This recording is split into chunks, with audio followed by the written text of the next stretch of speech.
سلام كرات تخطاتلتي كامل لكم يقرتا قرو طفيه نشتي سرح بيز سلازخونكيو حزي دما اسكي بزغطامي اب سرح خوينه استعذبكو ነገር ዝተወሰነ ነገር ከካፍለኩም ለካስ كل ነገር እንድሕር ሰፊሑካ ልክ አይኮነን زي ማለት ክዳን ተሰፊዕካ ውን ጽቡቅ አይኮነን ጫማን ተሰፊዕካ ውን ጽቡቅ አይኮነን ጊዜ ነው ባዕሉ ጊዜን ተሰፊዕካ ውን ጽቡቅ አይኮነን ለካ ኢለ ዝተዓዘብኩ ነገር ኣሎ ማለት እዩ እዚ ዘበለኒ ምክንያት ታዩ ለካ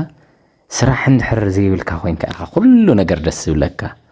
እንድሕር ከፊልካ እዩ ለካ ኩሉ ነገር ቃሕ ዝብለካ بزخونه ነገር ቢዚ እንደዚህ ኮይንካ ኩሉ ነገር እንተደቀስካ ኩሉ ነገር ደስ ይብለካ ከፍ እንተበልካ ኩሉ ነገር ደስ ይብለካ ወስወስ እንተበልካ ኩሉ ነገር ደስ ይብለካ ስለዚ እቲ ግዜ ድሕር ሰፊሕካ ነው ዓሉስ ትክክል ከም ዘይመጽ ጽቡቅ ነገር ከም ዘይኮነ ተዓዚበ ማለት እዩ ኣብ ስራሕ እንተ ኮይንካ ግን እንተገደደ ንዝኾነ ይኹን ነገር ኦምርኻ ቢዚ ዝገብር ካልእ ነገር ዝሐስብ ግዜ ስለዚ ይብልካ ጽቡቅ ስናምሮ ጽቡቅ ተሐሳስባ ወይ ካ ጽቡቅ ቁመና ይዝልየካ ዝብል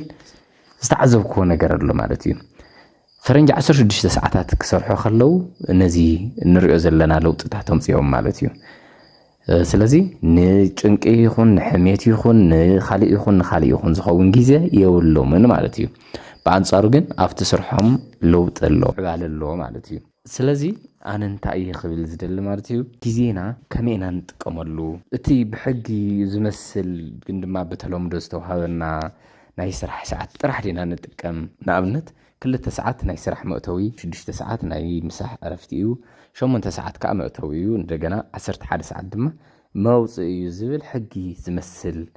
ተለምዶ ኣለና ሞ ብኡ ጥራሕ ዲና ንግዛእ ዘለና ዝብል ነገር ክሪኦ ስለጀልኩ ምክንያቱ ከምቲ ትሪእዎ ደለኹም ካፍተን ሰዓታት ወጻኢ ድማ ብዝበለጸ ኦቨርታይም ውን ኣብ ንሰርሐሉ ሰዓት ብዝበለጸ ኣታው ዳ እምበር ምንም ነገር ጉዳት ዘይብሉ ምዃኑ ስለዝተዓዘብኩዎ እዩ ማለት እዩ ስለዚ ብፍላይ ኣብዚ ግዜ እዚ ንምንታይ ትሰርሕ ኣለኻ እንድሕር ኢልኩም ንኾይንኩም ናይ ሻሂ ክህልወኒ እዩ ናይ ሻሂ ንኽህልወካ ኣብዚ ግዜ እዚ እንተዘይሰሪሕካ بفصم تأمر من ነገር ክትገብር ኣይትኽእልን ማለት እዩ እዚ ናይ ሻሂ እዚ ከገርመኩም ኣነ ሻኽሰት የሉ ዲ መሲልኩም ኖ ዝኾነ ነገር እንድሕር ዳኣደሊ ዝኾነ ነገር ክኾነለይ ክፍጸመለይ ክስርሐለይ እንድሕር ዳኣደሊ ኮይነ ናይ ሻሂ ዝበሃል ነገር ዝወስዱ ሰባት ኣለዉ ሎሚ ናይ ሻሂ እንድሕር ዘይብልካ ኣብ ትግራይ ብፍላይ ባና ናይ ሻሂ እንድሕር ዘይብልካ ዝኾነ ይኹን ነገር ተረባሕ ክትከውን ኣይትኽእልን ዝኾነ ይኹን ነገር ብቕልጡፍን ኣብ ግዜኡን ተጠቃሚ ክትከውን ኣይትኽእልን ስለዚ ናይ ሻሂ ዝበሃል ነገር ኣሎ ናይ ሻሂ ዝበሃል ነገር ክህልወካ እንድሕር ኮይኑ ድማ ክትሰርሕ ክትገለለካ ናይ ሻሂ ክህልወካ እንድሕር ኮይኑ ድማ ግዜኻ ብኣግባቡ ክትጥቀም ክትገለለካ ግዜኻ ክትጽውዕ ክትገለለካ እንድሕር ግዜኻ ሰፊሑ ኮይኑ ንኹሉ ነገር ኢኻ ትዳረግ ንጭንቂ ትዳረግ ንዘይተደለየ ሓሳባት ትዳረግ ንኹሉ ነገር ቃሕ ምባል ትዳረግ ኣብ ዘይብልካ እዩ ኩሉ ነገር ቃሕ ዝብለካ እንድሕር ለካ ኮይኑማ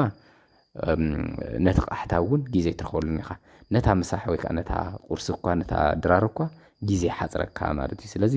ብስራሕ ዝፅመድ ኣእምሮ ኩሉ ግዜ እቲ ዝበለፀ እዩ ዝብል ትዕዝብተይ ከካፍለኩም እየ ደልዮ እሞ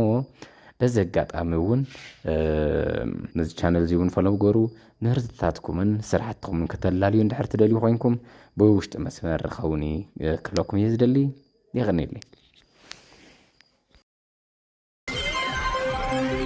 በዚህ አጋጣሚ